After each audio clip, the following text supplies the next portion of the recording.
Hello friends, कैसे हैं आप सभी लोग। उम्मीद करता हूँ सभी अच्छे होंगे। तो welcome to my channel civil runway. तो 2 या 3 दिन के बाद मैं फिर से हाजिर हूँ आपके सामने। इससे पहले हमने यूकेपीएससी के पेपर सॉल्व किए, कट ऑफ का एनालाइज़ किया, ठीक है। 2 वीडियो मैंने उस पर बनाए, बट अब 10 दिन से ऊपर हो चुके हैं एग्जामिनेशंस को। अब बार बार कट ऑफ के बारे में सोचना, उसी को एनालाइज करना, है ना, ये एक बेवकूफ़ी है। एग्ज़ाम होने के 5 या 6 दिन तक ये जस्टिफाइड है कि हर इंसान थोड़ा सा आराम करने की कोशिश करता है और कट ऑफ एनालाइज करता है, बट दैट्स गुड। बट बहुत लंबे टाइम तक उसी चीज़ पे चिपके रहना कोई समझदारी नहीं है। जो आप पेपर दे चुके हैं उसमें कोई चेंज नहीं हो सकता है और जो रिज़ल्ट आना होगा वो आना ही है। तो इसलिए विदाउट एनी लेट हमें आगे देखना चाहिए। आगे बहुत सारे एग्ज़ाम आपका वेट कर रहे हैं, जैसे उत्तराखंड जेई हो गया, एसएससी जेई हो गया, यूपीएससी का इंजीनियरिंग सर्विसेज जैसे एग्जामिनेशन हो गया, और भी आपके कोई बहुत सारे एग्जामिनेशन आपने भर रखे होंगे, ठीक है।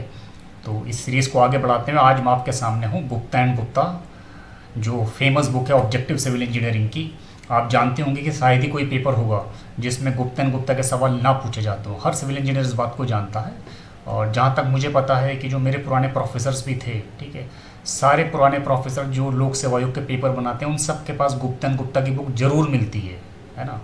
पुराने प्रोफेसर नई बुक खरीदने की इतनी तकलीफ नहीं उठाते। उनके पास जो पुरानी किताब हो तो आधे से ज़्यादा सवाल वहीं से उठा देते हैं, ठीक है। तो गुप्ता एंड गुप्ता बहुत फेमस बुक है और काफ़ी अच्छे लेवल के सवाल भी मिल जाएंगे इसमें, लोअर लेवल से अपर लेवल तक। तो सभी एग्जामिनेशन में आपने देखा होगा इससे सवाल आपको मिलते हैं।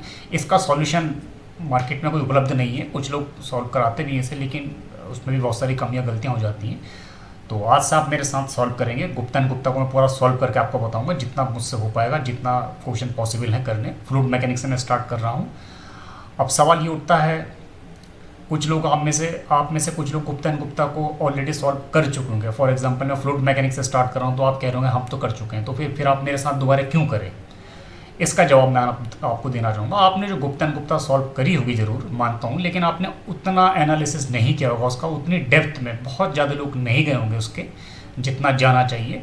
मैं आपको हर क्वेश्चन को बहुत डेप्थ में जाके समझाने की कोशिश करूँगा और भी ऐसी बहुत सारी चीज़ें बताऊँगा जो शायद आपको ना पता हो, ठीक है।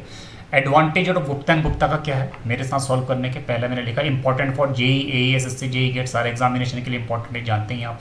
दूसरा, I will cover all the concepts, facts, detail around a question. मेरा जो स्ट्रेटजी रहेगी आपको गुप्ता एंड गुप्ता सॉल्व कराने की, उसमें फॉर एग्जांपल मैंने कोई क्वेश्चन उठा लिया तो उस क्वेश्चन के साथ साथ मैं सारे उसके कॉन्सेप्ट्स, फैक्ट्स और जितनी डिटेल पॉसिबल हो सकती है उसे आपको बताने की कोशिश करूंगा, ताकि एक सवाल को सॉल्व करते करते उसके आसपास के 5-6 सवाल आपके तैयार हो जाएं। अगर उससे मिलते जुलते 5-6 सवाल और भी आ जाएं तो आप उसे सॉल्व कर पाएँ। ये मेरी स्ट्रेटेजी होगी गुप्ता एंड गुप्ता को सॉल्व कराने की, ठीक है। तीसरा रीजन मैंने लिखा, by doing so you don't need to go through the book thoroughly. अगर आप मेरे साथ फॉर एग्जांपल फ्लूइड मैकेनिक्स से स्टार्ट कर रहे हैं, कोई भी सब्जेक्ट स्टार्ट कर रहे हैं, तो गुप्ता एंड गुप्ता के माना 100 या 150 सवाल भी आप सॉल्व कर लेते हैं मेरे साथ, तो आपको फिर किताब में बहुत ज़्यादा जाने की जरूरत नहीं, क्योंकि सारी चीज़ें उसमें लगभग आ चुकी होंगी, सारे कॉन्सेप्ट में आपको समझा चुका हूँ। 80-90% चीज़ें आपकी कवर हो चुकी होंगी।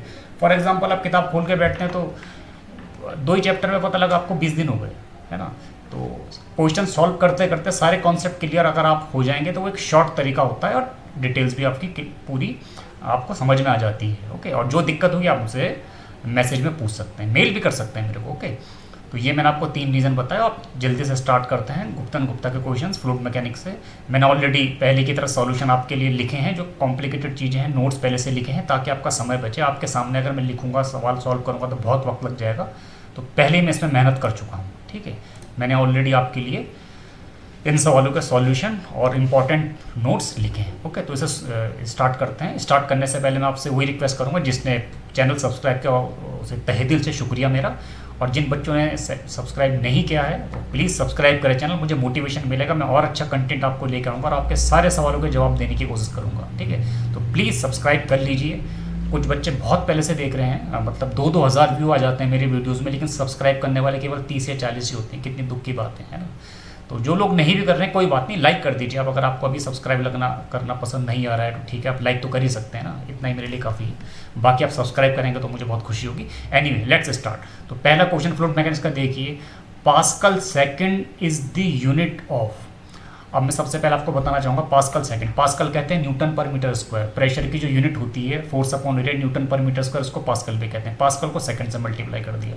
पहले आप देखिए मैंने इसके बारे में थोड़ा सा लिखा होगा, ये देखिए pascal second newton per metre square और सेकंड को सेकंड लिखेंगे। इसकी जैसी यूनिट सबसे पहले मैं काइनामेटिक विस्कोसिटी की यूनिट की बात करूँगा। काइनामेटिक विस्कोसिटी देखिए पहले आप निकालते हैं कैसे, ये है काइनामेटिक विस्कोसिटी, जिसे न्यू बोलते हैं। ये किसके बराबर होती है? Dynamic viscosity upon mass density के बराबर होती है, ठीक है। तो इसमें यूनिट रखे अगर इसे सॉल्व करेंगे तो काइनामेटिक की जो यूनिट आती है वो मीटर स्क्वायर पर सेकंड आती है।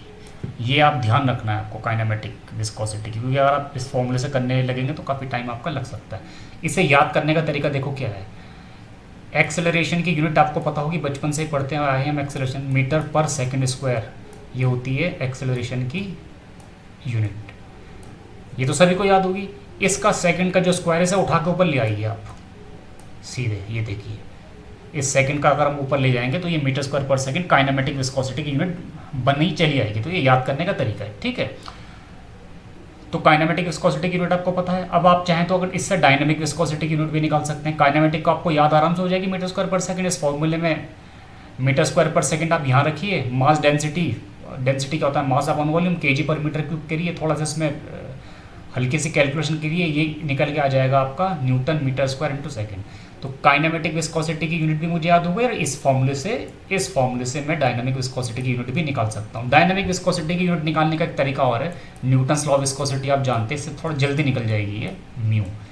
Mu D you by D Y, ये आपका फॉर्मूला होता है न्यूटन लॉ विस्कोसिटी, आप जानते होंगे। यहाँ से भी म्यू की वैल्यू निकाली जा सकती है। कैसे निकाल लेंगे आप?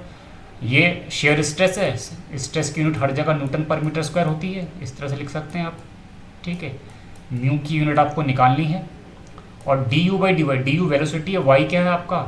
डिस्टेंस की यूनिट है। तो वेलोसिटी मीटर पर सेकंड, और मीटर पर सेकंड को डिवाइड करेंगे अगर किससे आप मीटर से, तो 1/सेकंड आ जाएगा ये, ठीक है। और सेकंड को यहाँ मल्टीप्लाई करेंगे तो Newton per metre square into second, यहाँ मल्टीप्लाई हो जाएगा। तो म्यू की यूनिट आपकी फिर से देखो, ये मैंने इस तरह से भी निकाल ली है, Newton per metre square into second. चाहे आप इस तरह से निकाल लीजिए, आपको ये फॉर्मूला अगर याद है, चाहे आप इस तरह से निकाल लीजिए, जो आपको अच्छा लग रहा है, ठीक है। 2 तरीके मैंने आपको बता दिए, ठीक है। अगर चीज़ें ज़्यादा से ज़्यादा याद रहेंगी आपको, तो कोई चीज़ अगर भूल भी गए तो दूसरे तरीके से आप इसे आराम से निकाल पाएंगे, ठीक है बच्चों। तो ये मैंने आपको अभी बताया कि किस तरीके से आप डायनामिक विस्कोसिटी की यूनिट निकालेंगे और किस तरह से आप काइनेमेटिक विस्कोसिटी की, तो आपको याद ही हो जाएगी, ठीक है। तो ये सवाल आते रहते हैं, ठीक है। अब इस सवाल में देखो पूछा क्या था कि पास्कल सेकंड किसकी यूनिट है। तो पास्कल सेकंड को अगर मैंने यहाँ सॉल्व करके देखा तो ये तो नहीं है ये, तो इसका मतलब ये newton per metre square into second, newton per square into second. तो ये डायनामिक विस्कोसिटी की यूनिट और पास्कल की यूनिट बराबर आ रही है, तो उसका आंसर होगा आपका डायनामिक विस्कोसिटी। इसका right answer is dynamic viscosity, ठीक है। नेक्स्ट आइए, आइडियल फ्लूइड सभी जानते हैं, बच्चे से बच्चा जानता है, 12th के स्टैंडर्ड से पढ़ते आ रहे हैं। आइडियल फ्लूइड किसे कहते हैं? जिसकी कंप्रेसिबिलिटी भी जीरो हो, और मतलब कंप्रेसिबिलिटी जीरो होने का मतलब इनकम्प्रेसिबल हो, और जिसकी आपकी जो फ्रिक्शनलेस भी हो, जिसमें फ्रिक्शन बिल्कुल ना हो, फ्रिक्शनलेस। तो इसका आंसर होगा ideal fluid is frictionless and incompressible. Unit of kinematic viscosity अभी हमने डिस्कस किया। काइनेमेटिक जो आपकी एक्सेलरेशन की यूनिट होती है उसका स्क्वायर ऊपर कर देंगे तो ये बन के चले आएगी। चाहे मीटर स्क्वायर पर सेकंड लिखो, चाहे सेंटीमीटर स्क्वायर पर सेकंड लिखो, एक ही बात है, ठीक है। यूनिट में कोई चेंज नहीं पड़ेगा, ठीक है। नेक्स्ट क्वेश्चन है आपका, इफ द डायनामिक विस्कोसिटी इतनी, स्पेसिफिक ग्रेविटी इतनी, then kinematic viscosity of the fluid. देखते हैं मैंने तो सॉल्व करा है नहीं करा है, 4 को सॉल्व करा है मैंने, ठीक है। तो क्वेश्चन 4 को सॉल्व कराते कराते मैं आपको 2-3 चीज़ें और बताऊंगा महत्वपूर्ण पानी के बारे में। वाटर की डेंसिटी 10⁻⁴ kg पर मीटर की होगी, बचपन से जानते हैं आप। इसे अगर कहीं बार सवालों को सॉल्व करते समय ग्राम पर सेंटीमीटर क्यूब में भी इसकी वैल्यू चाहिए होगी, तो इसे अगर चेंज करेंगे किलोग्राम को ग्राम में और इसे सेंटीमीटर में, तो 1 ग्राम पर सेंटीमीटर क्यूब भी आ जाती है। तो दोनों वैल्यू आपको याद होनी चाहिए। तीसरी, वाटर की डेंसिटी 1 किलोग्राम पर लीटर, लीटर भी वॉल्यूम की यूनिट है, तो तीनों यूनिट में आपको वाटर के कॉन्स्टेंट याद होनी चाहिए। डेंसिटी 10⁻³ kg पर मीटर क्यूब, 1 ग्राम पर सेंटीमीटर क्यूब, 1 किलोग्राम पर लीटर। एक यूनिट और है, इसे और सॉल्व करेंगे तो आप 1 ग्राम पर ml, ये भी वाटर की डेंसिटी है, 1 ग्राम पर ml। कुछ नहीं किया मैंने, केजी को 1000 ग्राम लिख दिया है और लीटर को 1000 ml लिख दिया, तो 1000 से 1000 कैंसिल हो जाएगा, तो 1 ग्राम पर ml आएगा। तो 4 तरीके से आप वाटर की डेंसिटी लिख सकते हैं। और फ्लूइड मैकेनिक्स का सवाल ले लें, चाहे सॉइल मैकेनिक्स का सवाल ले लें, हर जगह आपको कुछ ना कुछ अलग यूनिट पे इस वैल्यू वाटर डेंसिटी की ज़रूरत पड़ सकती है, तो आपको सब चीज़ें याद होनी चाहिए। यूनिट वेट वाटर का आप जानते हैं 9.810 से 10⁻³ से मल्टीप्लाई करेगा तो ये आ जाएगा 9810 आ जाता है सॉल्व करके, ये भी आपको याद होगा यूनिट वेट ऑफ वाटर। कहीं बार unit weight of water CGS system में भी हमें चाहिए होता है, CGS centimetre gram second. CGS system में क्या करेंगे हम, जैसे हमने यहाँ 9.81 को 10⁻³ ये जो मास डेंसिटी है पानी के साथ मल्टीप्लाई किया है, यहाँ मैं जी की वैल्यू किस में रखूँगा, आपका सीजीएस सिस्टम में। तो अगर आपको याद होगा बचपन में जी की वैल्यू सीजीएस सिस्टम में 981 सेंटीमीटर पर सेकंड स्क्वायर होती थी, है ना। तो यूनिट वेट ऑफ वाटर में सीजीएस में निकाल रहा हूँ, तो ये जो जी की वैल्यू है वो भी सीजीएस में रखूँगा मैं, ये 981 हो गई है। और डेंसिटी जो होती है, क्योंकि गामा इजिकल टू क्या होता है, यूनिट वेट इजिकल टू होता है रोहू मास डेंसिटी इंटू जी, है ना। तो अगर मुझे गामा सीजीएस सिस्टम में चाहिए तो मुझे रोहू भी सीजीएस सिस्टम में रखना पड़ेगा, जी भी सीजीएस सिस्टम में रखना पड़ेगा। तो जी की वैल्यू सीजीएस सिस्टम में 981 हो गई, और रोहू यानी कि मास डेंसिटी पानी की सीजीएस सिस्टम में 1 ग्राम पर सेंटीमीटर की, तो दोनों को मल्टीप्लाई करेंगे तो 981 आ जाएगा। यूनिट क्या आएगी, यूनिट आएगी इसकी, जैसे यहाँ पे यूनिट आ रही थी आपकी न्यूटन पर मीटर क्यूब आती है इनके सिस्टम में, तो यहाँ हो जाएगी डाइन पर सेंटीमीटर क्यूब हो जाएगी यूनिट, अगर आप लिखना चाहें। ये सवाल भी एक ऑब्जेक्टिव सवाल बन सकता है, इसलिए मैं बहुत सारे सवाल कवर कर रहा हूँ एक ही सवाल के साथ साथ। कहने का मतलब क्या है, अगर आपसे ये पूछा गया कहीं पे कि बताइए unit weight of water CGS system में कितना होता है, तो उसका आंसर आपका क्या आएगा, 981 डाइन पर सेंटीमीटर क्यूब। डाइन क्या होता है, डाइन फोर्स की यूनिट है सीजीएस सिस्टम में, और 1 न्यूटन बराबर होता है 10⁵ डाइन। ये आपने बचपन में मैथमेटिक्स में पढ़ा होगा, 1 न्यूटन बराबर होता है 10⁵ dyne. Dyne is the unit of force in CGS system. तो जैसे unit weight of water kilo newton या न्यूटन पर मीटर क्यूब रखता था मैं, तो यहाँ पे डाइन पर सेंटीमीटर क्यूब भी रख सकता हूँ मैं सीजीएस सिस्टम में। 981 डाइन पर centimetre cube unit weight of water होगा सीजीएस सिस्टम में, बात खत्म। ओके, सवाल में हमें क्या निकालना है, जो सवाल अभी अपने पढ़ाई से आप पढ़ सकते हैं आराम से, इसमें हमें निकालना है काइनेमेटिक विस्कोसिटी निकालनी है स्ट्रोक में, है ना। तो मैं क्या करूँगा, काइनेमेटिक विस्कोसिटी क्या होती है, डायनामिक विस्कोसिटी अपन मास डेंसिटी, सीजीएस सिस्टम में निकालना है। स्ट्रोक क्या है, स्ट्रोक काइनेमेटिक विस्कोसिटी की यूनिट है सीजीएस सिस्टम में, ठीक है। तो म्यू भी सीजीएस में रखना पड़ेगा और ये रोहू भी सीजीएस में रखना पड़ेगा। तो म्यू 0.5 पॉइस म्यू की यूनिट है सीजीएस सिस्टम में। सीजीएस सिस्टम में डायनामिक विस्कोसिटी की यूनिट पॉइस है, सीजीएस सिस्टम में काइनेमेटिक विस्कोसिटी की यूनिट स्ट्रोक है। तो 0.5 अपन 0.5 रखा, ये दोनों वैल्यू दे रखी है, ये भी सीजीएस में रखा है मैंने, ये भी सीजीएस में रखा, तो निकल के आ जाएगा 1 स्ट्रोक, यानी कि न्यू भी सीजीएस में ही आएगा 1 स्ट्रोक। ओके, तो ये वाला सवाल सॉल्व हो गया आपका। नेक्स्ट देखते हैं क्या सवाल है। The viscosity of gas decrease with temperature, increase with increase in temperature. अब देखो विस्कोसिटी गैस के बारे में क्या होता है, मैं थोड़ा सा एक आर्टिकल आपको बताना चाहूँगा जिन्होंने नहीं पढ़ा है, ये अपने नोट से मैंने लिखे हैं आपके लिए। विस्कोसिटी किस तरह से वेरी करती है, एक दो चीज़ें मैं और बताऊंगा इसमें आपको, शायद आपको ना पता हो। ये तो देखो मैंने काइनेमेटिक, ये डायनामिक विस्कोसिटी जो भी मैं आपको बता रहा था, सीजीएस सिस्टम में एक पॉइस बराबर होता है 0.1 न्यूटन सेकंड पर मीटर स्क्वायर, ठीक है। और सीजीएस सिस्टम में डाइन सेकंड पर सेंटीमीटर स्क्वायर को ही आप पॉइस कर देते हैं, पता ही होगा ये आपको। एक स्ट्रोक बराबर होता है 10⁻⁻4 मीटर स्क्वायर पर सेकंड, या 1 सेंटीमीटर स्क्वायर पर सेकंड। ये किसकी यूनिट है, काइनेमेटिक विस्कोसिटी की यूनिट है। किसमें, सीजीएस सिस्टम में। क्या होगी, जैसे अभी 1 मीटर स्क्वायर पर सेकंड था, तो 1 सेंटीमीटर स्क्वायर पर सेकंड, और 1 सेंटीमीटर स्क्वायर पर सेकंड को ही 1 स्ट्रोक कहते हैं। 1 centimetre per square second is equal to 1 stroke, 10⁻⁻4, ये भी जरूरत पड़ेगी आपको सवालों में। Variation of viscosity with temperature, ठीक है। देखो विस्कोसिटी आपकी जो बनी होती है 2 चीज़ों से मिलकर बनी होती है, एक तो इंटरमोलिकुलर कोहेजन, जो कोहेजन मॉलिक्यूल्स के बीच में जो फोर्स लगता है, और एक transfer of molecular momentum in a direction perpendicular to flow. इसका मतलब क्या, थोड़ा समझ लीजिए आप। ट्रांसफर ऑफ मॉलिक्यूलर मोमेंटम, किसी गैस में जो मॉलिक्यूल्स होते हैं इस तरह से आपके, ये मान लीजिए मॉलिक्यूल्स हैं, ठीक है। मोमेंटम क्या होता है, मास इनटू वेलोसिटी, ठीक है। तो ट्रांसफर ऑफ मॉलिक्यूल, अब ये माना ये फ्लो की डायरेक्शन है, ये आपकी क्या है, फ्लो की डायरेक्शन है।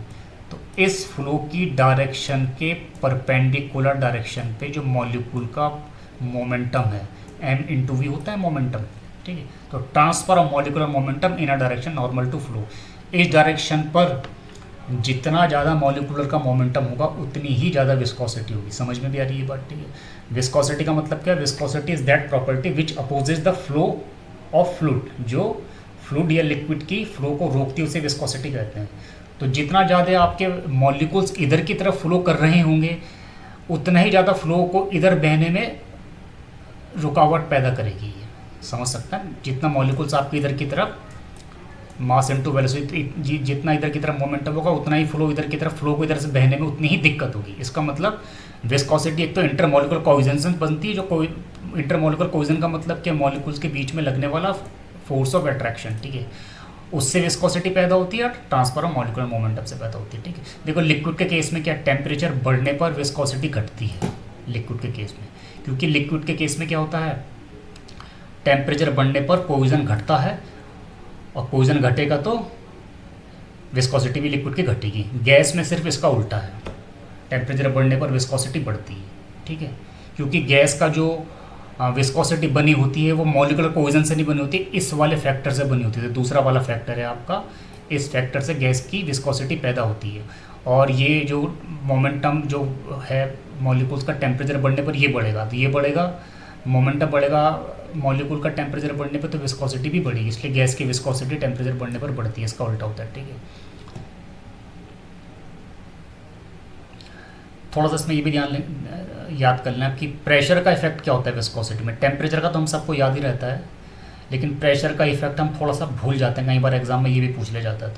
तो लिक्विड में क्या है, देखो independent of pressure except very high pressure, बहुत हाई प्रेशर उसे छोड़ दिया जाए तो जनरली लिक्विड की विस्कोसिटी का प्रेशर पे कोई प्रभाव नहीं पड़ता, या प्रेशर का लिक्विड की वेलोसिटी विस्कोसिटी पे कोई प्रभाव नहीं पड़ता। गैस में क्या है, गैस में डिपेंडेंट है, mu is independent of pressure and, हाँ गैस में देखो जो डायनामिक विस्कोसिटी, म्यू का मतलब है डायनामिक विस्कोसिटी, तो ये इसका तो कोई फर्क नहीं पड़ेगा, mu is independent of pressure, लेकिन kinematic viscosity is inversely proportional to pressure. ये चीज़ आप अपनी नोट्स में आप इसे ऐड कर सकते हैं अगर आपको ये नहीं पता है तो, ठीक है। नेक्स्ट देखते हैं, तो आपका ये सवाल ढंग से हम समझ गए। तो गैस की विस्कोसिटी क्या होगी, टेम्परेचर बढ़ने पर विस्कोसिटी भी गैस की बढ़ती होगी, तो उसका आंसर ये वाला हो जाएगा, ठीक है। नेक्स्ट देखिए, न्यूटन्स लॉ ऑफ विस्कोसिटी आपने पढ़ा होगा, टाउ इज इक्वल टू क्या होता है, mu D you by D y होता है, तो इसे एंगुलर डिफॉर्मेशन भी कहते हैं, d you by D y को। तो इसका आंसर होगा shear stress, mu shear stress, tau जो है इसे शेयर स्ट्रेस कहते हैं, और क्या है रेट ऑफ एंगुलर डिफॉर्मेशन, इसे रेट ऑफ एंगुलर डिफॉर्मेशन का नाम दिया जाता है, ठीक है। तो इसका आंसर हो जाएगा आपका बी वाला। ये सब आसान आसान सवाल है, ठीक है। नेक्स्ट क्वेश्चन है, the rise of liquid of specific weight in capillary rise is given by, ठीक है। इसका मैं आर्टिकल समझाता हूँ आपको पहले, इसमें मैं आपको 3-4 चीज़ें और समझा दूंगा, ठीक है, कि कैपिलरी राइज में कौन कौन से सवाल आपके बन सकते हैं। ध्यान से देखिए आप,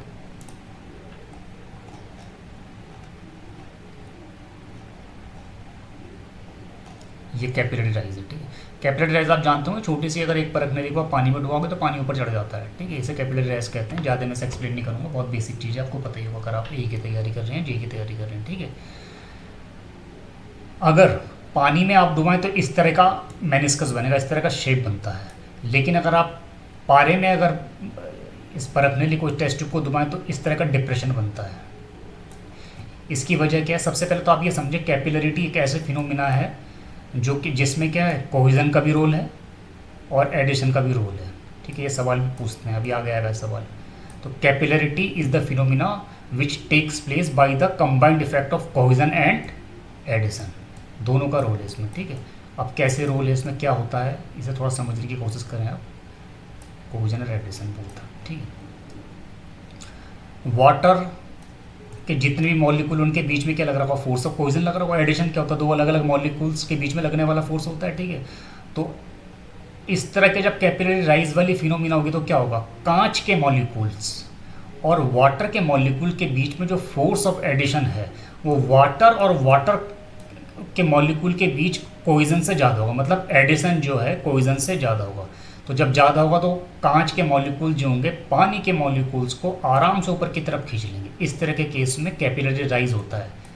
ओके, पारे मर्क्यूरी के केस में क्या होता है? मर्क्यूरी के केस में जो कांच के मॉलिक्यूल्स हैं, कांच के मॉलिक्यूल जिस फोर्स से पारे के मॉलिक्यूल्स को ऊपर खींच रहे हैं, यानी कि जिस एडिशन फोर्स से खींच रहे हैं, वो छोटा होता है किससे? पारे और पारे के बीच में लगने वाले फोर्स ऑफ कोइजन से। मतलब पारा देखा होगा आपने, बहुत गाढ़ा सा मटेरियल होता है, ठीक है। तो इस केसेस पे जो ये परखनली है, जो ये टेस्ट ट्यूब के मॉलिक्यूल्स पारे के मॉलिक्यूल्स को ऊपर नहीं खींच पाते, एडिशन कम होता है इसमें, और कोइजन पारे के मॉलिक्यूल्स के बीच में लगने वाला कोइजन ज़्यादा होता है। इसलिए क्या है, ऊपर चढ़ने की बजाय पारा आपका नीचे की तरफ आता है, इस तरह का शेप बनता है। ये इसका साइंटिफिक रीजन है। तो इसमें पानी में कैपिलरी राइज होता है और मर्क्यूरी में कैपिलरी डिप्रेशन आपका होता है, ठीक है। अब मैं आपको यहाँ पे क्या बात बताना चाह रहा था, इसका अगर आप और ज़्यादा अभी देखो, ये लाइन लिखी मैंने, capillary rise is due to both cohesion and adhesion, whereas surface tension is only due to कोइजन।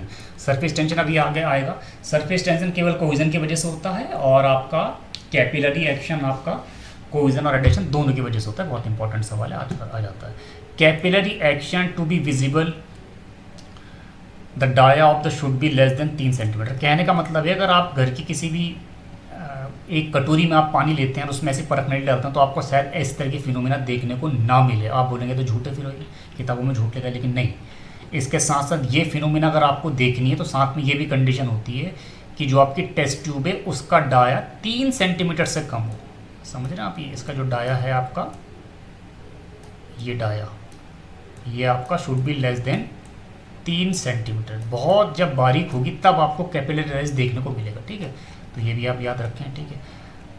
Example of capillarity भी यहाँ पे पढ़ ले, जब आप कैपिलरिटी देख ही रहे हैं। Root of the plant draws water from the soil through capillary. पानी जो खींचता है पौधा, पानी को कैपिलरी एक्शन की वजह से खींचता है, ठीक है। The oil in the wick of a lamp rise due to capillary action thread in the. आपने पहले देखा होगा, अब तो लालटेन टाइप से आती थी पहले, अब तो बच्चे रहेंगे उस टाइम, इस तरह से ऐसी होती थी, और यहाँ पे आपका कुछ इस तरह से धागे टाइप के होते थे, ठीक है। और इस तरह से यहाँ पे ये लालटेन आराम से जल जाया करती थी, ठीक है। तो यहाँ पे कैरोसिन ऑयल होता था, तो ये धागे टाइप के जो शेप होते थे इन्हें कैरोसिन ऑयल पे इस तरह से डुबाया जाता था, और जो धागे होते हैं वो कैपिलरी एक्शन से कैरोसिन ऑयल को खींचते थे और ऊपर तक ले जाते थे, और यहाँ से आग आपकी जलती रहती थी, ठीक है। तो इस तरह की ये जो फिनोमिनन है ये भी कैपिलरिटी की वजह से ही होती है। The action of towel in shocking up water is, जब हम अपने बॉडी को टॉवल से पहुँचते हैं तो वो भी पानी को खींचता है, इसमें भी कैपिलरिटी एक्शन का है, ठीक है। In an artificial the capillary rise in the water tube. आप ये थोड़ा सा हाई लेवल का होगा, सब छोड़ दे इस पॉइंट को। अब सीधा हम बात आएंगे कि हाइट ऑफ कैपिलरिटी राइज हम कैसे निकालते हैं। डेरिवेशन में मैं आपको ज़्यादा आपका वक्त नहीं लूँगा, क्योंकि डेरिवेशन जनरली ऑब्जेक्टिव पेपर में आने की संभावना है नहीं, और आप दिलचस्पी लेंगे भी नहीं इसमें, ठीक है। तो सीटिक कैपिलरी राइज का जो फॉर्मूला आता है 4 sigma cos theta upon gamma D आता है। कॉस थीटा क्या एक एंगल है, कौन सा एंगल है? ये वाला एंगल जो मैंने दिखा रखा है। और प्योर वाटर के लिए angle theta is equal to 0 हो जाता है। तो इसकी वैल्यू कितनी हो जाती है कैपिलरी राइज के? 4 sigma upon gamma D. Sigma surface tension है, गामा आपका यूनिट वेट ऑफ वाटर या लिक्विड है, और डी आपका डाया है, ठीक है। साथ साथ में आप ये भी याद रखें कि वाटर के केस में तो थीटा इज इक्वल टू 0 हो गया, यहाँ पर थीटा इज इक्वल टू 0 रख देते हैं, लिखा भी है मैंने, ठीक है, क्लीन ग्लास और वाटर के केस में, ठीक है। साथ साथ आप ये भी याद रखें कि मर्क्यूरी के लिए थीटा की वैल्यू 130 आती है। ये सवाल भी आपको ऑब्जेक्टिव में मिल जाएगा, हो सकता है गुप्ता में ना हो, लेकिन मर्क्यूरी के लिए एंगल पूछता। तो ये मर्क्यूरी के लिए डिप्रेशन बनता है, तो डिप्रेशन में ये वाला एंगल थीटा है, देखिए। तो ये वैल्यू कितनी होती है मर्क्यूरी के लिए? जनरली 130 होती है, ठीक है। और साथ साथ में मैंने ये भी बताया आपके मर्क्यूरी में कोइजन ज़्यादा होता है, एडिशन कम होता है, इसलिए इसका डिप्रेशन इस तरह से बनता है, और पानी के लिए इसका उल्टा होता है, ठीक है। अब मैं साथ साथ आपको एक चीज़ और भी बता दूं यहाँ पे,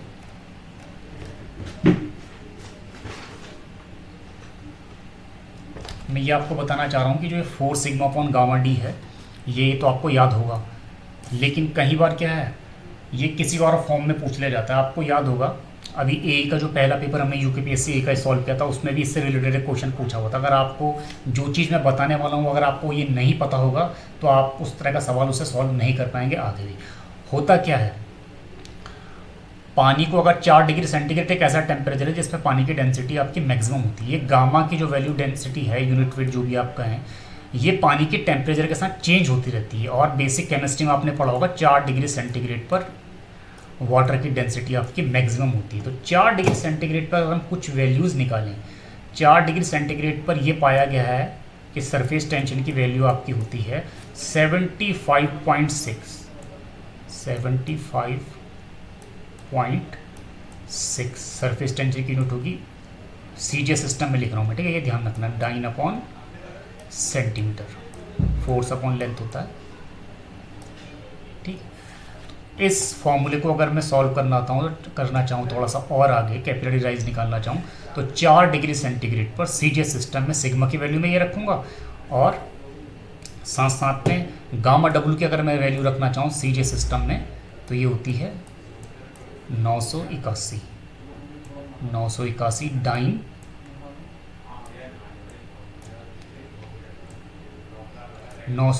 डाइन पर सेंटीमीटर क्यूब आ जाएगा गामा डब्ल्यू की वैल्यू, ठीक है, पता ही होगा मुझे लग रहा है आपको ये, ठीक है। तो यहाँ पे मैं क्या करूँगा, ये सारी वैल्यूज़ रखने के बाद सिग्मा डी की वैल्यू सीजीएस सिस्टम में मेरे पास क्या आएगा, H इजिकल टू, ये वैल्यू आप कैलकुलेट कर लेना, ये आता है 0.308 अपॉन डी, सेंटीमीटर में आएगा ये, ठीक है।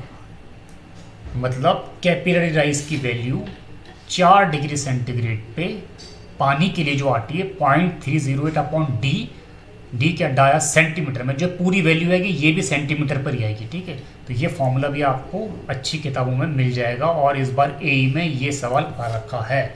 आप देखना, जो पहला पेपर मैंने सॉल्व किया है, एक सवाल मैंने इसी आधार पे सॉल्व किया। तो आपको जनरली ये सिग्मा वगैरह की वैल्यू तो आप याद नहीं रख पाएंगे, मगर ये याद रखना कि 4 डिग्री सेंटीग्रेड पे पानी के लिए सारी वैल्यूज़ रखने के बाद एच की वैल्यू 0.308 अपॉन डी सेंटीमीटर आती है। डी सेंटीमीटर में रखेंगे यहाँ पर, जो भी वैल्यू एच आएगी वो भी सेंटीमीटर में आएगी, ठीक है। तो मुझे लग रहा है आपकी 2-3 चीज़ें क्लियर हो गई यहाँ पर।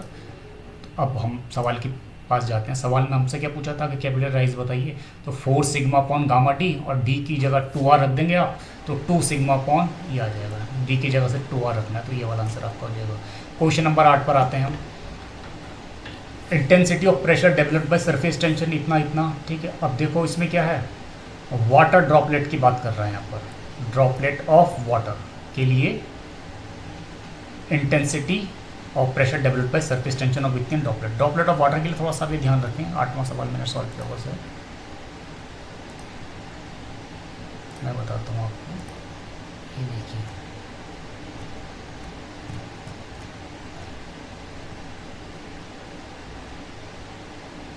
ये है लिक्विड ड्रॉप। लिक्विड ड्रॉप के लिए इसमें बस आप इतना ही समझे, डेरिवेशन में मैं आपको ले जाना नहीं चाहता इसके, ये पूरा प्रूफ मैंने से कर रखा है, बट आपका ये किसी काम का नहीं, टीचर के लिए ज़रूरी है। जो वाटर ड्रॉप बनती है उसके अंदर और बाहर के बीच में अगर प्रेशर डिफरेंस डेल्टा पी है, जो वाटर ड्रॉप के अंदर वाले पोर्शन और बाहर एयर है, अंदर पानी है, इनके बीच में अगर प्रेशर डेल्टा पी, तो इस डेल्टा पी की वैल्यू 4 सिग्मा अपॉन डी होती है। डी डायमीटर है और सिग्मा सरफेस टेंशन है आपके लिए, बस ये फॉर्मूला लगना है इसमें, ठीक है। तो ये देखो लिखा है 4 सिग्मा अपॉन डी, तो यहाँ पे आप सीधे सीधे क्या निकाल सकते हैं, intensity of pressure develop, delta P की वैल्यू सीधे सीधे यहाँ पे 0.4 आ जाएगी आपकी, ठीक है। ये वाला आंसर आपका आ जाएगा। सरफेस टेंशन ऑफ वाटर, अब मैंने आपको अभी बताया है कि सरफेस टेंशन ऑफ जो वाटर है, सरफेस टेंशन जो होता है वो केवल कोहेजन से मिलकर बना होता है, जबकि कैपिलरिटी वाली फिनोमिना है वो कोहेजन और रेडिएशन दोनों से मिलकर बनी होती है। तो surface tension of water, temperature बढ़ने पर क्या होता है, कोहेजन घटता है, टेम्परेचर बढ़ने पर कोहेजन घटता है, तो सरफेस टेंशन ऑफ वाटर भी घटेगा, ठीक है। टेम्परेचर बढ़ने पर उल्टा होगा, यानी कि और इंक्रीज होगा टेम्परेचर के घटने पर सरफेस टेंशन, ठीक है। तो ये वाला आंसर हो जाएगा। 10वें को आंसर आ जाएगी 1 किलो पास्कल इज इक्विवेलेंट, तो अभी इसी की बात कर रहे थे हम। 1 किलो पास्कल में क्या होगा, पास्कल की वैल्यू क्या होती है, न्यूटन पर मीटर स्क्वायर, और किलो को मल्टीप्लाई कर देंगे तो 10⁻³ किलो पास्कल का मतलब 10⁻³ पास्कल, और पास्कल का मतलब कितना है, Newton per metre square, pressure की यूनिट है पास्कल। तो ये वाला आंसर आ गया डायरेक्ट। थोड़ा इस किताब में मिस प्रिंटिंग हो रखी है, ABCD, ए यहाँ पर है नहीं, बी ऑप्शन ये है, सी ये है और डी ये है। तो 1 किलो पास्कल का मतलब होगा 10⁻³ पास्कल, और pascal newton per metre square को ही कहते हैं। ठीक है, नेक्स्ट है, if a liquid has greater cohesion than adhesion, cohesion ज़्यादा है एडिशन से, then the liquid in the water will tube. ठीक है, अब इसमें देखो कोहेजन ज़्यादा है एडिशन कम है, तो पारे वाला केस आ गया, मर्क्यूरी वाला केस। मर्क्यूरी में क्या होता है, एडिशन ज़्यादा होता है, सॉरी मर्क्यूरी में क्या कोहेजन ज़्यादा होता है और एडिशन कम होता है, तो नीचे बैठ जाती है मर्क्यूरी। ठीक है, तो उसका मतलब डिप्रेस होगा, नीचे बैठेगी। और डिप्रेस में भी क्या होगा, कॉन्वेक्स सरफेस बनेगा। मतलब क्या बोलना चाह रहा है, इस सरफेस को कॉन्वेक्स कहते हैं। ठीक है, और इस सरफेस को, इस तरह की सरफेस को बोलते हैं कॉन्केव। ये कॉन्केव और ये कॉन्वेक्स, तो डिप्रेस होगा और कॉन्वेक्स शेप में होगा। तो ये वाला आंसर हो जाएगा इसका। ठीक है, depress with convex surface upward. ठीक, अपवर्ड हो रखा है। ठीक है, नेक्स्ट देखिए आप,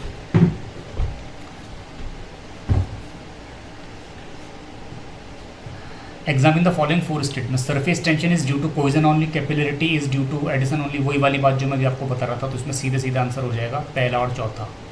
पहला क्या है, सरफेस टेंशन केवल कोहेजन से मिलकर बना होता है, और कैपिलरिटी की जो घटना होती है, जो फिनोमिनन होती है, कोहेजन और एडिशन दोनों की वजह से होती है। नेक्स्ट देखिए आप, pressure of 200 kilo pascal is equivalent to a head of x metre of carbon tetrachloride, relative density थी। देखो सबसे पहले रिलेटिव डेंसिटी का मतलब समझते हैं आप। ठीक है, स्पेसिफिक ग्रेविटी और रिलेटिव डेंसिटी दोनों एक ही चीज़ हैं। ठीक है, अलग अलग नाम, अलग अलग किताबों में अलग अलग तरीके से बताया जाता है। मैं पूरा थोड़ा लिख नहीं पाऊँगा, समझ लीजिए आप। Specific gravity is equal to relative density. ठीक है, तो दोनों का मतलब यही होता है कि किसी भी चीज़ का यूनिट वेट अपॉन वाटर का यूनिट वेट, या ऐसा भी कह सकते हैं किसी भी फ्रूट का मास डेंसिटी अपॉन वाटर की मास डेंसिटी। जानते होंगे अभी छोटी सी 13वां सवाल मैंने यहाँ पे सॉल्व किया है, देखो बहुत आसान है। 13, ये आपका प्रेशर दे रखा था और ये पूछ रखा था ये जो कार्बन टेट्राहाइड जो भी मटेरियल है, इसकी स्पेसिफिक ग्रेविटी या रिलेटिव डेंसिटी 1.59 है, तो 9810 से मल्टीप्लाई करके इसका यूनिट वेट आ जाएगा। ये कितनी हाइट प्रेशर के बराबर होता है, तो प्रेशर क्या होता है, P = गामा एच होता है प्रेशर किसी एच डेप्थ पर, तो वही रखा मैंने। गामा की वैल्यू ये पूरी की पूरी गामा की वैल्यू होगी, किसके लिए, कार्बन टेट्राक्लोराइड के लिए। ठीक है, और एच की वैल्यू, एच की जगह मैंने एक्स रख रखा है, एच मानो एक्स मानो की बात है, एक्स निकालना है कि इतना प्रेशर कितनी हाइट के इक्विवेलेंट होगा, तो 12.82 आ रहा है निकल के। ठीक है, तो इसका मतलब यहाँ पर ये वाला आंसर होगा 12.82। 14वां देखिए, 14वां थोड़ा सा आपको देखना पड़ेगा, थोड़ा बड़ा न्यूमेरिकल है। पहला आप पढ़ लीजिए इसे आराम से, क्या लिखा है यहाँ पर। ठीक है, और फिर मैं आपको इसका सॉल्यूशन बताता हूँ। ये देखिए, इसमें क्या क्या है, एक सेमी सर्किल है और सेमी सर्किल को इस तरह से पानी पे डुबाया गया है। ये फ्री वाटर सरफेस है इसकी। ठीक है, इस तरह से पानी पे डुबाया गया है। ठीक है, और ये पूछा कि इस स्थिति में बताइए कि सेंटर ऑफ प्रेशर कितना नीचे होगा। ठीक है, तो इसे निकालने के लिए आपको पता है depth of centre of pressure का हमारे पास already formula IG sin² θ/E SC + HC। HC क्या होता है, फ्री वाटर सरफेस से बॉडी के सेंट्रॉइड की डेप्थ। सेमी सर्किल है, सेमी सर्किल का सेंट्रॉइड कितने नीचे होता है, बेस से 4r/3, तो 4r/3 सीधे HC की वैल्यू क्या आ गई यहाँ पर, HC की वैल्यू 4r/3, ये तो हमारे पास है। हमें दिक्कत होगी यहाँ पे IG कैसे निकालें, या तो आपको डायरेक्ट फार्मूला याद हो कि सेमी सर्किल का सेंट्रॉइड के अबाउट मोमेंट ऑफ इनर्शिया क्या होता है, बट इतना जनरली याद रहता नहीं। तो यहाँ पर हम पैरेलल एक्सिस थ्योरम का इस्तेमाल करेंगे। तो पैरेलल एक्सिस थ्योरम मैंने किन किन के बीच लगाई, एक तो ये और एक ये। याद रखिए पैरेलल एक्सिस थ्योरम में एक एक्सिस सेंट्रॉइडल एक्सिस होना जरूरी है। ये नहीं आप कोई भी दो एक्सिस उठा के कोई भी दो पैरेलल एक्सिस उठाएं और उसमें पैरेलल एक्सिस थ्योरम लगाना ना, एक एक्सिस उनमें से सेंट्रॉइडल एक्सिस होना जरूरी है। तो मैं एक ये वाली एक्सिस और एक ये वाली एक्सिस के बीच में थ्योरम लगा रहा हूँ, और ये वाली एक्सिस आपकी सेंट्रॉइडल एक्सिस है। ठीक है, तो IX = IG + AH² होता है। IX ये वाली हो, अब ये हमें ऑलरेडी पता होता है, हमें पता है कि किसी भी सर्किल का मोमेंट ऑफ इनर्शिया, पूरे सर्किल का moment of inertia diametral axis के अबाउट होता है πd⁴/64। आधा सर्किल करेंगे तो इसका आधा हो जाएगा। ये देखिए, आधा सर्किल करेंगे तो πd⁴/64 का आधा हो जाएगा, निकल के इतना आ जाएगा। तो आधे सर्किल का मोमेंट ऑफ इनर्शिया इस एक्सिस के अबाउट ये हमारे पास है। तो पैरेलल एक्सिस थ्योरम में ये चीज़ हमें मिल गई है, ये रख दिया मैंने। IG मुझे निकालना ही है, ए क्या है, आधे सर्किल का area pi by D square, और एच क्या है आपकी इन दोनों एक्सिस के बीच की दूरी, ये वाली दूरी, ये है एच। ये एच हमें ऑलरेडी पता ही है, 4r/3π, 2r को डी लिख देंगे तो 2d/3π। तो ये दो वैल्यू मिल गई, आई जी निकल के आपके ये आ जाएगी, और जब आई जी निकल के आएगी तो आई जी आप कहाँ रख देंगे, ये फॉर्मूला जो हमें यूज़ करना है यहाँ पर, ये वाला फॉर्मूला। यहाँ पे आई जी हमने निकाल दिया, थीटा की वैल्यू 90 होगी क्योंकि आपका वर्टिकल है प्लेट, सेमी सर्कुलर प्लेट। तो एच सी तो हमने पहले निकाल दिया था, ए भी हमें पता है ये एरिया, और आई जी की वैल्यू हम यहाँ से निकालते हैं। सॉल्व करने के बाद ये वैल्यू 3πd/32 आती है, ठीक है। तो आंसर होगा आपका 3π2/32, ये वाला आंसर आता है इसका, ऑलमोस्ट आता है, ठीक है। The pressure intensity is same in all direction at A point, ये इसके चार ऑप्शन ये है, ठीक है, ए बी सी डी, थोड़ा miss printing. Only when fluid is, थोड़ा मैं से मिटा लेता हूँ, बहुत गिच पिच सा हो गया है। क्या पूछा सवाल में, the pressure intensity is same in all the direction at point, only when the fluid is friction at incompressible, जरूरी नहीं है। Only when the fluid is friction is only when there is no relative motion of the, देखो क्या पूछ रहा है, pressure intensity is same in all the direction. इसका मतलब ये होता है फ्लूइड मैकेनिक्स का बेसिक कॉन्सेप्ट है, ये पानी है माना है, कोई भी फ्लूइड मान लीजिए, ये एक छोटा सा कोई मॉलिक्यूल मान लीजिए पानी का, या कोई भी चीज़ इसमें है जो आपने लिया है मटेरियल, तो जो फोर्स लगता है या प्रेशर लगता है वो चारों तरफ से जो गामा एच माना है, ये हाइट आपकी क्या है,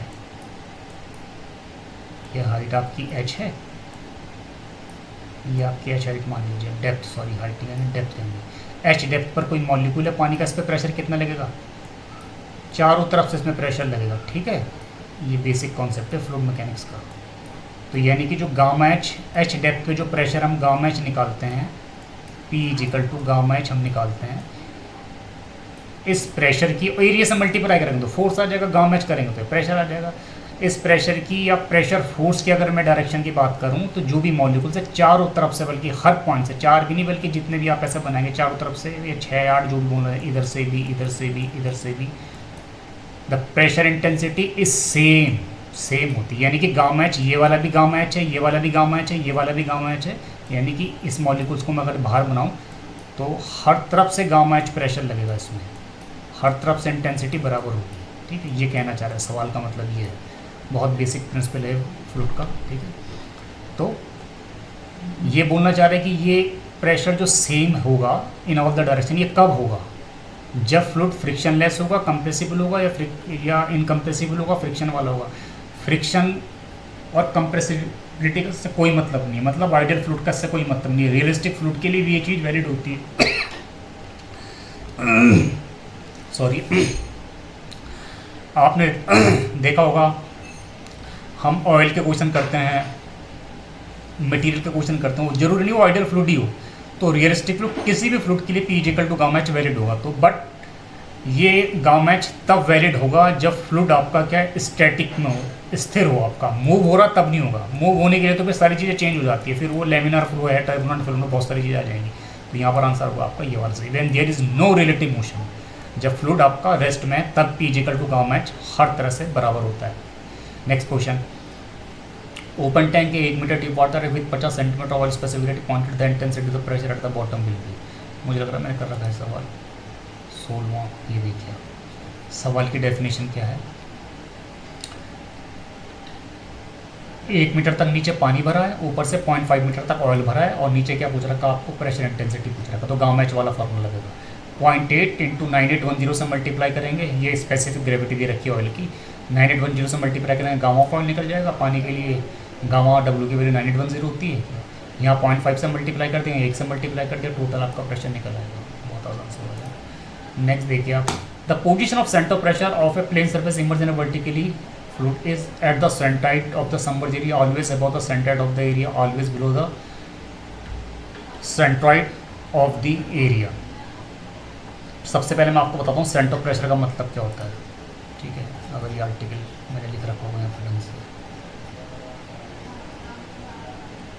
फ्लूइड स्टैटिक्स में ही आता है, ये देखिए आप, ये आर्टिकल है जिसकी बात हो रही है, ठीक है। कोई भी रेक्टेंगुलर प्लेट है, कोई सी भी प्लेट हो, अगर मैं इसे इस तरह से थीटा एंगल पर डुबा देता हूँ तो इसमें एक हाइड्रोस्टैटिक फोर्स लगता है जिसकी value gamma A H C होती है, ये लिखिए गामा ए एच सी होती है। और ये फोर्स जिस पॉइंट पे काम करता है, ये फोर्स, हर फोर्स का पॉइंट ऑफ एप्लीकेशन होता है, तो इस फोर्स का जो भी पॉइंट ऑफ एप्लीकेशन होता है उसे सेंटर ऑफ प्रेशर कहते हैं। और centre of pressure most of the cases में सेंटर ऑफ ग्रेविटी के नीचे जाता है। देखो ये ऊपर है, ये नीचे। अगर प्लेट हॉरिजॉन्टल होगी, इस तरह से हॉरिजॉन्टल रख देते हैं प्लेट, तब तो सेंटर ऑफ प्रेशर और सेंटर ऑफ ग्रेविटी दोनों कोइंसाइड होगी, ठीक है। अदरवाइज अगर वर्टिकल हो प्लेट या किसी एंगल पे प्लेट हो तो सेंटर ऑफ प्रेशर आपका नीचे ही आता है सेंटर ऑफ ग्रेविटी के, ठीक है। तो यहाँ पर वर्टिकली लिखा है, ठीक है। वर्टिकली में हमेशा क्या होगा, सेंटर ऑफ प्रेशर सेंट्रॉइड के नीचे होगा, तो always below the centroid of area, इसका सी वाला सही होना चाहिए। और अगर ये प्लेट हॉरिजॉन्टल होती तब एक ही जगह में पड़ते हैं दोनों, ठीक है। इंक्लाइन में भी नीचे ही आएगा सेंटर ऑफ प्रेशर सेंट्रॉइड के, ठीक है। तो ये सवाल कई बार पूछ लिया जाता है। नेक्स्ट, वर्टिकल ट्रायंगुलर एरिया इस तरह से डुबाया जैसे फिगर बनी और आपसे पूछा कि बताइए सेंटर ऑफ प्रेशर कितनी डेप्थ पर होगा। तो इसको भी मैंने सॉल्व किया है, देख सकते हैं आप इसे। ये है, इस तरह से डूबा हुआ है ट्रायंगल और आपसे पूछ रहा है सेंटर ऑफ प्रेशर बताइए। एच सी निकालने के बाद डेप्थ ऑफ सेंटर h/3 आ जाएगी। आई जी क्या होगा, सेंट्रॉइड के अबाउट कितना होता है मोमेंट ऑफ इनर्शिया, bh/36 होता है ट्रायंगल का। Formula I G sine square theta upon H C वाला लगाएं। ए की वैल्यू हाफ bh होती है, वैल्यू पुट करेंगे सीधे h b = h/2 निकल कर जाएगा, ठीक है। तो ये वाला आंसर आपका सही हो जाएगा, वेरी इजी, ठीक है। 19वां सवाल देखिए, the total pressure on a plane surface inclined angle theta with the horizontal is equal to, यही वाले आर्टिकल की बात हो रही है जो भी मैंने आपको बताया। ये प्लेट ऐसे डुबाई गई है, तो इस पर पूछा क्या है आपसे, ये पूछा गया है द टोटल प्रेशर बताइए ऑन ए प्लेट। तो अभी दिखाया मैंने आपको फॉर्मूला, टोटल प्रेशर का फॉर्मूला क्या है, प्रेशर फोर्स। अगर फोर्स की बात करेंगे तो गामा ए एच सी, और अगर प्रेशर की बात करेंगे तो ए यहाँ से कैंसिल होकर यहाँ पे आ जाएगा F/A, तब आपका क्या बन जाएगा, ये प्रेशर बन जाएगा। तो प्रेशर क्या हो जाएगा, गामा × H, ठीक है। तो प्रेशर फोर्स की बात कर रहे हैं यहाँ पर, देखो यहाँ पे pressure into area, total pressure है, तो आप सोच सकते हैं कि टोटल प्रेशर होगा तो P होना चाहिए था, लेकिन कई बार प्रेशर फोर्स को प्रेशर के नाम से भी बोल दिया जाता है, ऐसे किताबों में देखा है मैंने कई बार। तो प्रेशर, कई बार टोटल प्रेशर भी लिखा तो उसका मतलब प्रेशर फोर्स समझ सकते हैं। तो गामा AHC लिखो, या गामा H को इसने क्या कर दिया, P से डिनोट कर दिया, यानी कि गामा AHC होता है, और गामा × A को इसने, गामा × H को इसने क्या करा है, P लिख दिया है। तो P × A हो गया आपका टोटल प्रेशर फोर्स, भी लिखा होना चाहिए था यहाँ पर टोटल। मोस्ट एप्रोप्रिएट आंसर आपको मिल गया। नेक्स्ट देखिए आप, vertical rectangular plane surface is submerged in vertical such that its top. देखिए 20वां सवाल भी मैंने कर रखा होगा, ये देखिए आप, इस तरह से पूरे सवाल में जो लिखा है इस तरह की कंडीशन है कि एक प्लेट इस तरह से डुबाई गई है, टॉप वाला 1.5 मीटर नीचे और बॉटम इसका फ्री सरफेस से 6 मीटर नीचे, और इसके लिए फिर से वही सेंटर ऑफ प्रेशर निकालना है। तो वही वाला फॉर्मूला लगाया हमने जो अभी तक हम बात कर रहे हैं। थीटा देखो हर जगह 90 होता चला जाएगा, क्योंकि प्लेट क्या है आपकी सीधे वर्टिकल, अगर प्लेट इस तरह से डुबाई गई होती तब थीटा की वैल्यू कुछ आती है, ये निकलता है थीटा, बट ये प्लेट तो एकदम सीधी है इस तरह से, है ना। तो थीटा = ऑलरेडी क्या हो गया है, ये थीटा 90 हो गया। तो हर जगह सवालों में थीटा की वैल्यू 90 होती चली जाएगी वर्टिकल वाले केस में, ठीक है। आई जी की वैल्यू निकालते हैं आप, रेक्टेंगल की आई जी जानते हैं आप, इसके अबाउट क्या होता है, BD³/12 होता है, तो BD³/12 मैंने रख दिया। एरिया क्या होगा, B × T हो जाएगा। एच सी थोड़ा यहाँ पे निकालना पड़ेगा, तो एरिया तो आपने ये निकाल दिया। देखो इसमें बी नहीं दे रखा है क्वेश्चन में, इस क्वेश्चन में बी नहीं दे रखा, तो हम बी मान लेते हैं, बी कैंसिल आउट हो जाएगा। तो एरिया क्या होगा, B × ये वैल्यू कितनी होगी, देखो 6 में से 1.5 घटा लीजिए, 4.5 बच जाएगी। तो B × 4.5 एरिया हो गया। एच सी क्या हो गया, 1.5 × एच सी क्या होती है, सेंट्रॉइड की डेप्थ फ्री वाटर सरफेस से, तो 1.5 तो ये है ही है, प्लस ये अभी 4.5 निकले थे, 4.5 बार 2 करेंगे तो 3.75 एच सी की वैल्यू आ जाएगी। सारी वैल्यू रखेंगे, ये आपकी निकल आ जाएगी, और यहाँ पे HP = 4.2 आ जाएगा, ठीक है। इसका आंसर होगा 4.2। 21वां देखिए, centre of buoyancy always coincide with the centre of gravity. नहीं, सेंटर ऑफ बायोन्सी क्या होता है, जैसे ये फ्लूइड है, आर्किमिडीज प्रिंसिपल आपने पढ़ा होगा, बहुत बेसिक प्रिंसिपल है, ठीक है। कोई अगर मान लीजिए स्फेरिकल बॉल मान लीजिए, समझने के लिए स्फेरिकल बॉल आपने इसमें डाल दी, तो उसमें क्या लगेगा, एक बॉइंट फोर्स ऊपर की तरफ लगेगा। बॉइंट फोर्स की वैल्यू कितनी होती है, गामा × V। V क्या होती है, इमर्स वॉल्यूम, डूबा हुआ वॉल्यूम होता है, तो पूरा ही डूब रखा तो पूरा ही वॉल्यूम आ जाएगा। तो जब भी किसी बॉडी को डुबाया जाता है फ्लूइड में तो नीचे से ऊपर की तरफ एक फोर्स लगता है जिसे बॉइंट फोर्स कहते हैं, जिसकी वैल्यू गामा इंटू वी होती है। अब बात ये आ रही है, इसमें पूछा है कि सेंटर ऑफ पॉइंट, ये फोर्स कहाँ पे काम करेगा, इसका पॉइंट ऑफ एप्लीकेशन क्या होगा पॉइंट फोर्स का। तो सीधे सीधे इसका पॉइंट ऑफ एप्लीकेशन क्या होता है, जो फ्लूइड डिस्प्लेस हुआ, यही स्फेरिकल बॉल है तो स्फेरिकल फ्लूइड डिस्प्लेस करेगी, उस डिस्प्लेस्ड फ्लूइड के सेंटर ऑफ ग्रेविटी पे बॉइंट फोर्स काम करता है। बॉइंट फोर्स का point of application displace fluid के सेंटर ऑफ ग्रेविटी पर ही होता है। तो coincide with the centre of the volume of fluid displaced, ये होगा इसका आंसर। ठीक है, देखो यहाँ पे एक थोड़ी सी गलती हो सकती है, कोइंसाइड विद द सेंट्रॉइड शब्द इस्तेमाल नहीं किया जाना चाहिए था ऐसे।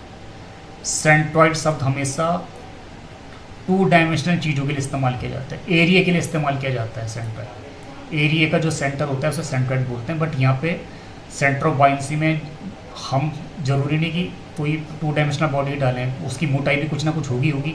तो 3 डायमेंशनल बॉडी में यहाँ सेंट्रॉइड की जगह सेंटर ऑफ ग्रेविटी लिखा होना चाहिए तो ज़्यादा अच्छा लगता है, बट मोस्ट अप्रोप्रिएट यही आंसर है, इसी के साथ हम जाएंगे।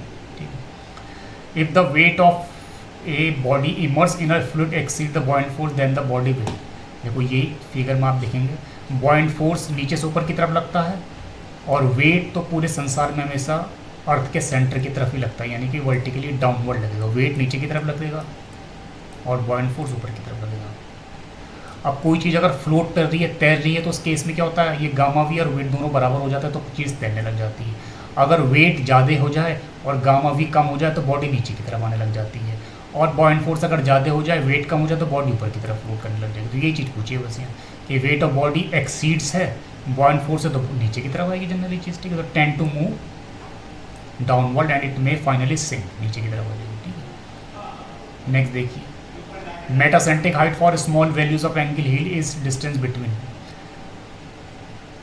अब देखो मेटासेंट्रिक हाइट क्या होती है, ये अगर मैं आपको समझाऊंगा तो एक बहुत बड़ा लेक्चर हो जाएगा। मेटासेंट्रिक हाइट पर मैंने 2 लेक्चर ऑलरेडी अपने चैनल पे बना रखे हैं, 2 पार्ट पे मेटासेंट्रिक हाइट को समझाया है, और बिल्कुल बेसिक से लेकर पूरे एडवांस लेवल तक मैंने मेटासेंट्रिक हाइट की हर चीज़ को समझाई है। तो वो उस वीडियो को आप देख सकते हैं मेरे चैनल पे, आप नीचे की तरफ सबसे शुरुआत के वीडियो में आपको मिल जाएगा मेटासेंट्रिक हाइट। उसमें एक एक चीज़ मैंने 2 पार्ट में समझा रखी है, तो वहाँ पर आपको सारी चीज़ें मिल जाएगी। तो यहाँ पर मेटासेंट्रिक हाइट G × M होती है।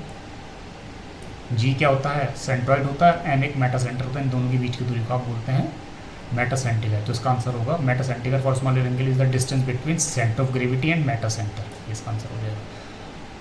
ए floating body is said to be in state of stable equilibrium. When stable equilibrium में क्या होता है, जब G नीचे होता है, फिर से आपको लेक्चर देखना पड़ेगा पूरा, उसमें आपको सब चीज़ें सब ढंग से समझा रखी हैं, इतनी जल्दी से नहीं समझा जा सकता है। G नीचे होता है और M ऊपर होता है, इस केस में हम बोलते हैं स्टेबल इक्विलिब्रियम में, यानी कि जब मेटा सेंटर ऊपर होता है, सेंटर ऑफ ग्रेविटी नीचे होती है, तो इसको स्टेबल इक्विलिब्रियम बोलेंगे। और इसका उल्टा होगा तो अनस्टेबल इक्विलिब्रियम होगा। तो इसका सीधा सीधा आंसर हो जाएगा कि said to be in state of stable equilibrium when the metacentre is above centre of gravity. 25वां, the increase in metacentric height. देखो मेटासेंट्रिक हाइट जो बढ़ेगी तो स्टेबिलिटी तो बढ़ेगी। तो पहला आंसर ये वाला तो सही होगा। कंफर्ट ऑफ पैसेंजर का क्या होगा इसमें, सबसे पहले आपको देखना है, क्या मेटासेंट्रिक हाइट बढ़ने से कंफर्ट ऑफ पैसेंजर बढ़ेगा या घटेगा। मुझे लग रहा है सवाल को मैंने समझा रखा होगा। 25 देखिए, शायद आपको ये वाला आर्टिकल कुछ बच्चों को ना पता हो। मेटासेंट्रिक हाइट को थोड़ा सा आगे लेवल पे पढ़ेगा। जैसे माना है ये शिप मान लीजिए आप, तो शिप इस तरह से जब डोलने लगेगा, इधर से इधर ऑसिलेट करने लगेगा शिप, इधर से इधर, तो क्या होगा, इस तरह का शिप ऑसिलेट देखा होगा आपने समंदर में शिप को ऑसिलेट करते करते। तो इस शिप ऑसिलेटिंग शिप्स का टाइम पीरियड आप कैसे निकालते हैं, इसका टाइम पीरियड होता है 2π√k² / Gm × G। K radius of gyration होती है, G acceleration due to gravity होती है, Gm होता है आपका मेटासेंट्रिक हाइट। तो आप देखेंगे मेटासेंट्रिक हाइट Gm की वैल्यू अगर बढ़ेगी तो टाइम पीरियड कम होगा, ठीक है, और Gm की वैल्यू घटेगी तो टाइम पीरियड ज़्यादा होगा। तो पैसेंजर का कंफर्ट के लिए क्या होना चाहिए, टाइम पीरियड ज़्यादा होना चाहिए, कम होना चाहिए। अगर टाइम पीरियड कम हो गया तो शिप बहुत जल्दी ऐसे हिलने लगेगा, डोलने लगेगा, ऑसिलेट करने लगेगा, तो वो तो बहुत दिक्कत वाली बात हो जाएगी, उस समय कंफर्ट नहीं होगा बल्कि और दिक्कत होगी, ठीक है। तो मेटासेंट्रिक हाइट के बढ़ने से टाइम पीरियड कम होगा, जो हमारी कंफर्ट के लिए अच्छा नहीं है। तो यहाँ सीधा सीधा आंसर हो जाएगा कि डिक्रीज, मेटासेंट्रिक हाइट बढ़ने से टाइम पीरियड कम हो रहा है, इसका मतलब डिक्रीज कंफर्ट ऑफ पैसेंजर। तो पहला और चौथा सही होगा इसका, तो इसका होगा पहला एंड चौथा सही। नेक्स्ट, रेक्टेंगुलर ब्लॉक इतना इतना इतना फ्लोट कर रहा है, तो बताइए वेट ऑफ ब्लॉक। सवाल को आप पढ़ लीजिए, सवाल पढ़ने में मैं टाइम वेस्ट नहीं कर रहा हूँ, ताकि अदरवाइज वीडियो बहुत लंबा हो जाएगा। अब देखो उसको कैसे सॉल्व करेंगे। 26वां सॉल्व किया मैंने। ये कंडीशन है, 2 मीटर चौड़ा है, 1 मीटर अंदर की तरफ है, डेप्थ भी 1 मीटर है, और 0.5 मीटर ये पानी के अंदर डूबा हुआ है। ये फ्री वाटर सरफेस है आपकी, ठीक है। अब इस केसेस में ये बताना चाह रहे हैं कि बताइए कि वेट ब्लॉक का वेट क्या होगा। ये लकड़ी का ब्लॉक है जो इस तरह से डूबा हुआ है, तो उसका वेट क्या होगा। फ्लोटिंग प्रेसफील्ड में क्या होता है, अगर फ्लोट कर रही है कोई चीज़ तो डेफिनेटली वेट W जो नीचे की तरफ लगता है और बॉइंट फोर्स, ये दोनों बराबर होंगे, तभी कोई चीज़, बॉइंट फोर्स की वैल्यू गामा इंटू वी होती है, तभी कोई चीज़ फ्लोट कर सकती है जब वेट और बॉइंट फोर्स दोनों बराबर हो। फ्लोटिंग प्रेस में weight of block is equal to buoyant force करेंगे हम, वेट ऑफ ब्लॉक हमें निकालना है, तो बॉइंट फोर्स की वैल्यू निकाल दो, आ जाएगी आंसर आ जाएगा। तो गामा 9810 होता है, लेकिन सवाल में 9810 की जगह 10 इसने ऑलरेडी बोल रखा कि 10 kilo Newton per metre cube आप गामा की वैल्यू ले सकते हैं, सवाल में दिया है। वी आप वॉल्यूम क्या होगा, वॉल्यूम हमेशा गामा इंटू वी में क्या होता है, इमर्स वॉल्यूम, डूबा हुआ वॉल्यूम। तो डूबा वॉल्यूम क्या इतना होगा, ये है डूबा हुआ वॉल्यूम, इतने हिस्से का वॉल्यूम निकाला है, इमर्स वॉल्यूम, ठीक है। तो ये वॉल्यूम हो गया, लंबाई चौड़ाई इंटू ऊंचाई 10 किलो न्यूटन इसका आंसर आ गया। तो ये वेट ऑफ ब्लॉक आ जाएगा आपका, ठीक है। तो 26वां आपको, 27वां देखिए आप, the point in the immerse body through which the resultant pressure of the liquid may be taken to act is known as, वही वाली बात होगी, सेंटर ऑफ प्रेशर की डेफिनेशन को है।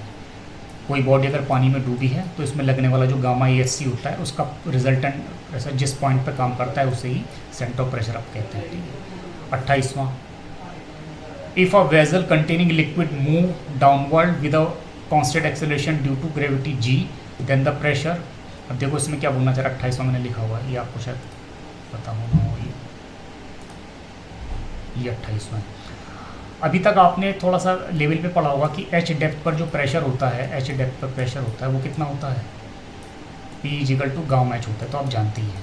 बट ये जब फ्लूट क्या है, स्टैटिक में स्थिर है जब फ्लूट।